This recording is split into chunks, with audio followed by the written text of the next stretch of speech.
আসছে, একদম সবাইকে এত সুন্দর লাগতেছে, প্রত্যেকটা স্কুলকে সুন্দর লাগতেছে। আচ্ছা, রাখতে পারে, এটা একটা উৎসব, এখানে সবাই আমরা একসাথে হতে পারি, প্রত্যেকটা স্কুল একসাথে হতে পারি। আর সবচেয়ে যেটা আকর্ষণীয় সেটা হচ্ছে পান্তা ইলিশ, যেটা আমরা সবাই খেতে পারি। এই দিনটাতে সবার উদযাপন এইভাবেই করতে পারি আমরা। আচ্ছা, আজকে কি পান্তা ইলিশ খাওয়া হয়েছে? এখনো হয় নাই, দেখি স্কুলে যাই, স্কুলে দিবে কিনা, স্কুলে দেওয়ার কথা শুনলাম।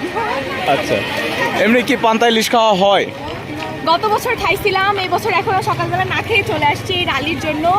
দেখি এখন রালি করি কতটুকু ভালো লাগে, আর স্কুলে কি খেতে দেয় এটা বেশি আচ্ছা, আকর্ষণীয়। এই নববর্ষ ছাড়াও কি পান্তা ইলিশ কি বা পান্তা ভাত কি খাওয়া হয় কিনা? পান্তা ভাত খাওয়া হয়, পান্তার আলু ভর্তাটা সবচেয়ে জনপ্রিয়, এটা খুবই ভালো লাগে খেতে, কিন্তু ইলিশটার সাথে খাওয়া হয় না নববর্ষ ছাড়া। সেই যে নতুন ধান কেটে আনা হতো এই বাংলার প্রথম দিনে, যেটা গ্রাম বাংলার আগিনাতে রাখা হতো, এবং সেই ধান দিয়ে, সেই ধানের চাউল দিয়ে আমরা পিঠা খাইতাম বিভিন্ন রকম।